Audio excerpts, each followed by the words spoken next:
అసలు రిజర్వేషన్లే లేని దేశం కావాలని కోరుకుంటున్నాయి చాలా దేశాలు.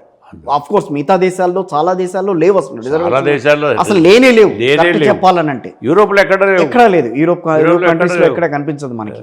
మనం ఆ కల్చర్ తీసుకురావాలి కానీ ఇదేంటిది అందులో బయట ఎవరు మొదలెట్టారు సార్? మీ రాజకీయ అనుభవంలో మీరు చెప్పిన దాన్ని బట్టి చూస్తే ఏ రకంగా చూడాలి అది? అంటే ఎవరు మొదలెట్టారు ఈ రాజకీయాలని ఈ రకంగా డివైడ్ చేయటం అనేది? ఇది కేంద్రం నుంచి వచ్చింది. వాళ్ళకేదో ఈ ఈ ప్రభుత్వం, ఇప్పుడున్న ప్రభుత్వం, మోడీ గారి ప్రభుత్వం మీద వాళ్ళకి వ్యతిరేకత. అట్లా ఒక్క కులగణన గురించి కాకుండా రిజర్వేషన్స్ అనేవి ఎప్పుడు స్టార్ట్ అయ్యాయి? రిజర్వేషన్స్ ఏమైందంటే దానికి ఆద్యం కాంగ్రెస్ పార్టీ. ఒక్కటి మాట చెప్పు. రిజర్వేషన్స్ ఏంటంటే ఆయన రాజ్యాంగం రాసిన బిఆర్ అంబేద్కర్ ఆయన అడగల రిజర్వేషన్స్ కావాలి, ఎవరూ అడగల. నేను చదువుకున్నాను బట్టి, నా జ్ఞానాన్ని బట్టి చెప్తున్నా. ఎందుకంటే నేను ఫ్రీడమ్ అట్ మిడ్ నైట్ తర్వాత అవి అన్నీ బాగా త్వరగా చదివాను. ఎప్పుడూ ఆయన అడగల. ఆయన మామూలుగా రాజ్యాంగేతర దేశాల్లో ఉన్నాయి అవి ఇవి కలిపి ఇదంతా రాసిందంతా బెనిగల్ నరసింహరావు బ్రదర్స్ రాసింది. ఏమే ఆయన అధ్యక్షుడు ఎవరు? అంబేద్కర్ గారు. అది కూడా మొట్టమొదటి పటేలును ఈయన అబ్జెక్ట్ చేశారు, నెహ్రూ. ఆయన ఏంటి ఆయన రాయటం ఏంటి అసలు? ఆయన రాజ్యాంగం చేస్తే గాంధీ గారు పక్కకు పిలిచి చదువుకున్న మాటలు వినే చెప్తున్నా. పక్కకు పిలిచి రే ఇప్పటికే ముస్లిమ్స్ వెళ్ళిపోయారు, హరిజన్స్ని కూడా ఎలగొడితే ఎట్లాగరా, అందరూ కలిసి ఉండాలిరా అని చెప్పి పెట్టి ఆయన శిక్షుడు చేశారు. ఓకే, అట్లా జరిగింది ఆ రోజుని. ఆయన రాశాడనే అనుకుందాం మనం, ఇంకెవరు రాశాడని అనుకో. వీళ్ళంతా హెల్ప్ చేశారు. బెనిగల్ నరసింహరావు గారు, వాళ్ళ బ్రదర్స్ కానీ, అలాగే నెహ్రూ గారు కానీ, పటేల్ గారు కానీ, వాళ్ళ భావాలన్నీ అందులో ఉన్నాయి. మంచి భావాలతో రాసిన రాజ్యాంగం అది. కనుక అయితే అక్కడ ఏమొచ్చిందంటే అప్పటికే కాంగ్రెస్లో కొంతమంది పెద్దలకి మనం ఈ హరిజన్లు కొన్ని రిజర్వేషన్స్ పెడదామని కోరిక ప్రపోజ్ చేశారు. వస్తే అంబేద్కర్ వాళ్ళు అపోజ్ చేశారు. ఆయన ఏం కావాలని కోరలా, నేను చదివిన దాన్ని బట్టి ఆయనేం కోరలా. వీళ్ళే ఈ హరిజన్సే కమిటీలో ఉన్న మెంబర్సు లేదు ఒక 10 ఏళ్ళ వాళ్ళు కూడా పెడితే కొంచెం పైకి వస్తారులే అని చెప్పి పెట్టారు. అది 10 ఏళ్ళు అనేది అండర్లైన్. అక్కడ 10 ఏళ్ళు అయిపోయి ఇప్పుడు 80 ఏళ్ళు 70 అయిపోయింది. కనుక ఇప్పుడు ఈ చేసే పిచ్చి పని కూడా అట్లా జారిపోతుంది, దేశం మళ్ళీ జారిపోతుంది అని చెప్పి నేను కాషన్ ఇస్తున్నాను.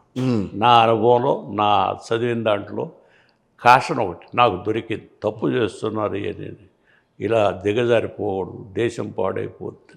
అంటే అందుకారణం మిమ్మల్ని అవస్థ పెట్టిన పిలుచుకోవడం. రాజ్యాంగ నిర్మాత బిఆర్ అంబేద్కర్ హరిజనే కదా. మరి ఆయనకి రాని థాట్ రాజకీయ నాయకులకి ఎక్కడి నుంచి వచ్చింది? ఆయన ఎప్పుడు అసలు నాకు రిజర్వేషన్స్ కావాలి ఎప్పుడు అల్ల ఆయన. అవును, మేము తక్కువ కులవాళ్ళు, మేము కనుక మాకు ఇదేం చెప్పి ఆయన ఎప్పుడు అల్ల. సమానయుకులు, సమానం మానవులు అని చెప్పే భావంతోనే ఆయన రాశాడు. అవును, ఇప్పుడు అందుకని బౌద్ధిజం కావాలని కోరాడు. అందుకని ఆయన బౌద్ధిజం కావాలని కోరాడు. బౌద్ధిజం హిందూ మతం నుంచే పక్కకు వచ్చినా బౌద్ధిజం కావాలని ఆయన కోరాడు. అందులో ఆయనకేదో ఒక సొలేస్ దొరికింది. ఒక లైన్ దొరికింది, దాంట్లో మంచి ఇది ఉంది అన్న ఫీలింగ్ అయితే ఆయన సొలేస్ ఆయన దొరికింది. ఆయన అన్నాడు ఆ మాట. కనుక మనం ఏంటంటే కాస్త వయసు వచ్చిన వాళ్ళంగా మంచి దేశం జాగ్రత్తగా ఉండాలి, బాగుండాలి, పిల్లలు బాగుండాలి అనుకునే భావించే పెద్ద మనిషి ఎవడు కూడా ఈ కులగణాన్ని చేయాలని ఎవరు చెప్పారు. కానీ రిజర్వేషన్స్ అనేవి 10 ఏళ్లకి పరిమితం అవ్వాలనుకున్నవి అలా కంటిన్యూ అవుతూ ఇంకా పెరిగే పరిస్థితులు వస్తున్నాయి కదా. ఆ రోజులో రాసినప్పుడు వాళ్ళకి ఇష్టత లేదు రిజర్వేషన్స్. ఎవరికి మీరు ఎవరైతే నిమ్మన జాతులు అనుకుంటున్నారో వాళ్ళకి ఇష్టత లేదు. మేము తక్కువ కులం ఏంటి, మేము సమానం అనే భావమే వ్యక్తపరిచారు. ఈ సన్నాసులు కొంతమంది ఉంటారుగా ఈ ఓట్ల కోసం, అరే కొన్నాళ్ళు మనం ఈ ఓట్లు అది పట్టుకోవాలా, మన పార్టీకి రావాలా అని చెప్పి చేసిన పరిధి. దాన్ని సరే పెంచారు, అయిపోయింది, ఇచ్చావు, ఎక్స్టెండ్ చేస్తూ ఉన్నారు. వాళ్ళ పిల్లలు వస్తున్నారు తప్ప ఇతరులకు అందలేదు. అరే ఒక ఆర్గ్యుమెంట్ ఉంది. అవును, మేధావులకి రిజర్వేషన్ల వల్ల దెబ్బ తగిలేది దేశం మొత్తం మీద, మేధావి వర్గానికి దెబ్బ తగిలింది. దాన్ని మీరు మేధావి వర్గం లేకపోతే ఎట్లా అసలు ఎట్లా నడుస్తుంది రాజ్యాంగం? అది కరెక్ట్. అడ్మినిస్ట్రేషన్ ఎట్లా నడుస్తుంది? మేధావులు కావాలిగా. అంటే మీరు మేధావులు కాదు, స్వచ్ఛ మేధావులు అనటం కాదు మరి అదే కాదు, ఉన్న వాళ్ళని కూడా ఉపయోగించుకోవాలి కదా. కనుక దీంట్లో ఏలు పెట్టి అనవసరంగా మనం ఇప్పుడు రాజ్యాంగం అదే రిజర్వేషన్లతో పాటుగా ఇది కూడా కులగణన అనేది కూడా రిజర్వేషన్ కిందకే లాక్కొచ్చేస్తున్నారు. కనుక ఇది కరెక్ట్ కాదు, ఆలోచన చేయండి. తప్పు ఇది.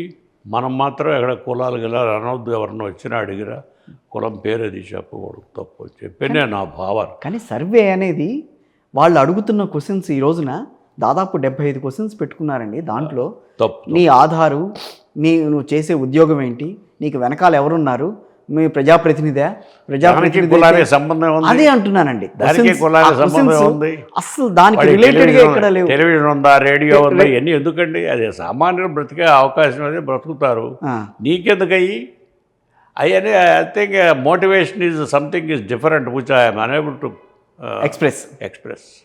సకల జనుల సర్వే అని చెప్పి గతంలో కేసీఆర్ గారు వచ్చిన తర్వాత చేశారు ఒకసారి.